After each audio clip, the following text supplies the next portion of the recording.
خیر ملک الموت تو چلے گئے اوپر، اب یہ ہارون ماروت رہ گئے۔ اب انہوں لوگوں میں فیصلے کرنا شروع کر دیے۔ تقریباً 1 مہینہ اسی طرح گزرا۔ 1 مہینے کے بعد ایک خاتون آئی، اور یہ اہل فارس کی ملکہ تھی جس کا نام زہرہ، حسن و جمال کا پیکر، کیا حسن و جمال اس کی، خوبصورتی انتہا کی۔ اس کا اپنے شوہر کے ساتھ کوئی تنازع جھگڑا تھا، وہ آئی کہ میں اپنے شوہر کے ساتھ میرا جھگڑا ہے، آپ لوگ جناب میری مدد کریں۔ اب جب انہوں نے یہ دیکھا اس کے حسن و جمال کو، تو ان کے اندر وہی انسانی اور بشری کیفیات اور شہوات ظاہر ہوئیں، تو اس کو انہوں نے ساز باز کر کے کوشش کی کہ ہماری خواہش کو پورا کرے۔ اس نے کہا ایسے نہیں، شرط ہے۔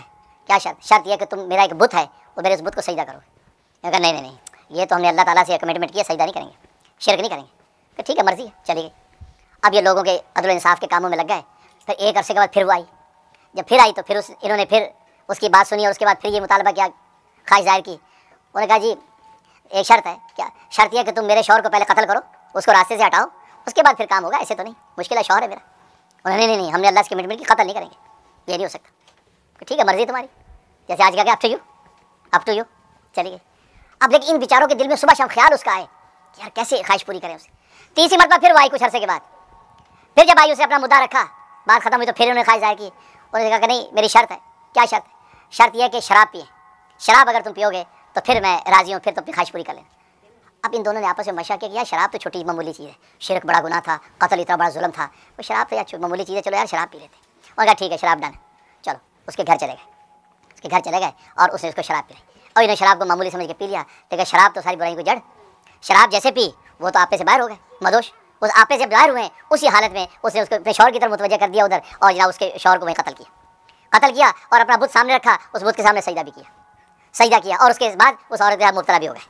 اب جب اس عورت کے ساتھ مبتلا تھے، اسی حالت میں اللہ تبارک و تعالیٰ نے آسمان کے دروازے کھول دیے، تو جن فرشتوں نے ان انسانوں کے استغفار روکا تھا، انسانوں پہ اعتراض کیا تھا، اللہ نے ان فرشتوں سے کہا دیکھو وہ تمہارے فرشتوں میں جو فرشتے ان کی حالت دیکھو۔ جب دیکھا تو فرشتے حیران ہو گئے، شرمندگی سے نگاہ جھک گئی۔ اللہ نے کہا میں نے کہا تھا نا میں انسانوں کو چونکہ نظر نہیں آتا، اس سے ان سے کوتاہیاں ہو جاتی ہیں، تم لوگ ہاتھ ہلکا رکھو، استغفار ان کے لیے کرتے رہو، اگر تمہیں بھی میں نظر نہ ہو تمہاری بھی حالت یہ ہو، دیکھو میں تمہیں نظر نہیں آ رہا ہوں، تمہارے فرشتے ہیں، خواہشات انسانی اس پہ پیدا کر دی، دیکھو حالت کیا ہوئی۔ اب یہ بڑے شرمندہ ہوئے۔ لکھا کہ اس کے بعد سے یہ ملائکہ نے دوبارہ سے انسانوں کے لیے آج تک استغفار شروع کر دیا کہ واقعی یہ انسان جو ہے استغفار کے قابل ہے۔ ہمارے فرشتے جو فرشتے ہو کر وہ ان کی حالت یہ ہے، اتنی جلدی تو انسان بہکتا نہیں جتنی جلدی یہ بہک گئے۔ اس سے اب فرشتے حدیث میں آتا ہے انسانوں کے لیے استغفار کرتے ہیں۔ اب ادھر یہ جب مبتلا ہو گئے اور یہ صورتحال ہو گئی، تو اس کے بعد جب یہ افاقہ ان کو ہوا تو اب ان کو سخت شرمندگی پریشانی، چونکہ ہوتا یہ تھا کہ یہ شام میں رات میں چلے جاتے تھے آسمانوں پہ، اسم اعظم اللہ نے ان کو دے رکھا تھا، اسم اعظم پڑھ کے چلے جاتے تھے۔ اچھا وہ جو زہرہ تھی اس نے ان سے وہ اسم اعظم سیکھ لیا کہ تم جو اوپر جاتے ہو آسمانوں پہ اتر آتے ہو، وہ کیا تمہارے پاس کیسے جاتے ہو، طاقت کیا ہے؟ تو انہوں نے اس کو بھی سکھا دیا، اس موج میں اس کو بھی سکھا دیا، یہ اسم اعظم میں پڑھتے چلے جاتے ہیں۔ کہتے ہیں کہ جب یہ حالت پیدا ہوئی تو اور یہ مبتلا ہوئے تو اس نے وہ زہرہ نے وہ اسم اعظم پڑھا اور آسمان پہ گئی۔ اس روایات میں آتا ہے کہ جو ستارہ زہرہ ہے نا، یہ وہی ستارہ زہرہ ہے، اللہ نے اس کو ستارہ بنا کر وہاں متعین کر دیا۔ اور اب انہوں نے وہ اسم اعظم پڑھ کے جانے کی کوشش کی، ان کے پروں کے اندر وہ طاقت ہی نہیں تھی، گر جاتے تھے، بار بار گر جاتے، پریشان۔ اب اللہ سے دعا کی تو پتہ چلا اللہ تو ناراض ہے، تم لوگ یہ حرکت کیا کی؟ اب پریشان ہوئے کہ یار کوئی ایسا بندہ ہو یہاں جس کے ذریعے سے اللہ ہماری توبہ قبول کر لے۔ تو وہ حضرت ادریس علیہ الصلوۃ والسلام کا زمانہ تھا، حضرت ادریس علیہ الصلوۃ والسلام پیغمبر تھے، ان کے پاس گئے اور ان کے سامنے سارا واقعہ رکھا کہ حضرت یہ ہو گیا ہم سے، آپ اللہ سے ہماری استغفار کر دیجئے، اللہ تبارک و تعالیٰ ہمیں معاف کر دے۔ انہوں نے اللہ سے دعا کی تو اللہ تبارک و تعالیٰ یہ طے فرمایا کہ ان سے پوچھو دنیا کا عذاب چاہیے یا آخرت کا عذاب چاہیے؟ تو ملائکہ تو تھے، یہ تو جانتے تھے کہ دنیا فانی ہے، ختم ہو جانی بھلے جتنی بھی لمبی ہو، لیکن آخرت کا عذاب ختم نہیں ہونا۔ انہوں نے کہا یہ دنیا کا عذاب گوارا ہے، ہم دنیا کے عذاب برداشت کرنے کو تیار ہیں، آخرت کا عذاب ہم سے برداشت نہیں ہوگا۔ اللہ نے کہا ٹھیک ہے۔ حضرت ادریس علیہ الصلوۃ والسلام سے فرمایا کہ وہ بابل جو عراق کے اندر ایک جگہ ہے، بابل جو ہے اس بابل کے اندر ایک آگ کا کنواں ہے، اس آگ کے کنویں میں الٹا لٹکا دو۔ تو آج تک فرشتے اس آگ کے کنویں میں الٹے لٹکے ہوئے ہیں۔ اس کا قرآن نے ذکر کیا کہ وہ فرشتے بابل جو شہر اس بابل شہر میں اس آگ کے کنویں میں الٹے لٹکے ہوئے، کہ وہ دنیا میں ان کو عذاب دیا جا رہا ہے، جب قیامت برپا ہو جائے گی تو عذاب سے چھوٹیں گے۔ آج کے زمانے کے پیروں کی عادت ہے اکاذیب پر مشتمل ہوتی ہے۔ آج زمانے میں جس سے ہم گزر رہے ہیں تو پیروں کا ایک سیلاب آیا ہوا ہے۔ جو آدمی بھی کسی کام کا نہ ہو تو وہ پیر طریقت بن کے سب کاموں کا ذمہ دار بن جاتا ہے۔ اب اس بدبخت پیر نے بعض اسرائیلی روایات کا آسرا لے کر کئی قسم کی خرافات کا ارتکاب کیا۔ نمبر 1، اس نے کہا کہ ہاروت ماروت فرشتے انہوں نے زنا کیا، بت کو سجدہ کیا، اور زہرا نامی عورت جس کو پیر صاحب بڑے مزے سے کہہ رہے تھے کہ بہت خوبصورت تھی، لگتا ہے کہ پیر صاحب نے دیکھی ہے، اور فارس کی ملکہ، اور پیر صاحب نے منہ بھی بڑا بنایا ہے، بہت خوبصورت تھی، تو اللہ جانے اس کو خواب میں ملی ہے۔ تو فارس کی ملکہ، اس پر فرشتے عاشق ہو گئے معاذ اللہ، پھر فرشتوں نے شراب پی، پھر اس کے خامند کو قتل کیا، اور پھر وہ جو زہرا کنجری تھی اس نے بت کا سجدہ کروایا، اور پھر وہ کنجری ان سے اسم اعظم سیکھ لیا، تو وہ آسمان پہ چڑھ گئی، فرشتے آسمان پہ نہیں چڑھ سکے معاذ اللہ، اور وہ جو کنجری تھی پیر صاحب والی، تو وہ زہرا ستارہ بن گیا۔ ماشاءاللہ، کیا بات ہے پیر صاحب۔ تو تمام اہل اسلام کا جو فرشتوں کے بارے میں کتاب و سنت کی روشنی میں عقیدہ ہے، قرآن و سنت کی نصوص اس پر واضح موجود ہیں کہ وہ ہے عصمت الملائکہ، کہ تمام فرشتے معصوم ہیں۔ فرشتوں کو زانی کہنا، شرابی کہنا، قاتل کہنا اور مشرک کہنا، یہ وہی آدمی کہہ سکتا ہے جو یہود و نصارہ کا ایجنٹ ہو، اور پیر صاحب ایسے بیٹھے بھی امریکہ میں ہیں، اور جیسی لمبی لمبی چھوڑتے ہیں ماشاءاللہ وہ بھی سننے کے قابل ہوتی ہیں۔ تو یہ پیر صاحب کی جہالت ہے اور قرآن پاک سے بالکل بے خبری ہے۔ میں صرف چند چیزیں آپ کے سامنے ذکر کرتا ہوں۔ پھر پیر صاحب نے قرآن پاک پہ جھوٹ بولا ہے۔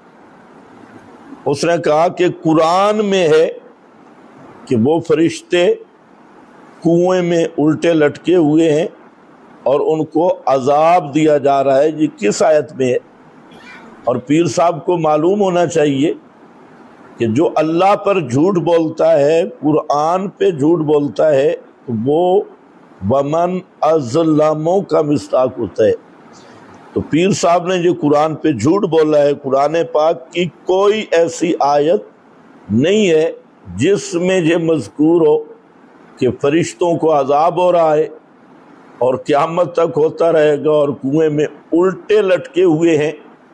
تو میں مطالبہ کرتا ہوں کہ یہ پیر صاحب فرشتوں کا گستاخ ہے، اس کو بھی سزا دینی چاہیے اور اس کو امریکہ سے گرفتار کرنا چاہیے۔ لیکن افسوس یہ ہے کہ ہمارے ملک میں نظام ہی نہیں ہے۔ اگر شرعی حکومت ہو تو ایسا پیر جو اللہ پہ بھی جھوٹ بول رہا ہے اور پھر قرآن کا حوالہ دے کے کہتا ہے قرآن میں ہے کہ انہیں عذاب ہو رہا ہے اور کنویں میں الٹے لٹکے ہوئے ہیں، تو ایسے کذاب افتراء علی اللہ کا بھی مجرم ہے اور فرشتوں کا بھی گستاخ ہے۔ تو اس لیے پیر صاحب سے گزارش ہے کہ شرکیات سے بھی توبہ کرے، بدعات سے بھی اور ان خرافات سے بھی، اور اگر آپ جاہل ہیں تو پھر علمی مسائل کو چھیڑنے کی کوشش نہ کریں۔ تو مسلمانوں کا یہی عقیدہ ہے کہ فرشتے معصوم مخلوق ہیں، وہ زانی شرابی نہیں ہوتے۔ باقی پیر صاحب کی یہ جو جہالت ہے، اور ان کا قرآن میں ہے، اور آگے بھی انہوں نے بڑی باتیں کی، چونکہ وقت بڑا کم ہے۔ اگر پیر صاحب میں جرأت ہوئی اور تبصرہ کیا تو پھر پیر صاحب کو میں دکھاؤں گا کہ اس نے کیا کیا باتیں کی۔ تو پیر صاحب کا وہ کلپ سوشل میڈیا پہ ہے، سن لینا چاہیے۔ تو پیر صاحب کی خدمت میں عرض یہ ہے کہ یہ جو واقعہ آپ نے بیان کیا ہاروت ماروت کا، اور ان کے معذب ہونے کا، اور ان کے زنا کرنے کا، اور ان کے شراب پینے کا، اور پھر آپ نے ایک لمبی چوڑی کہانی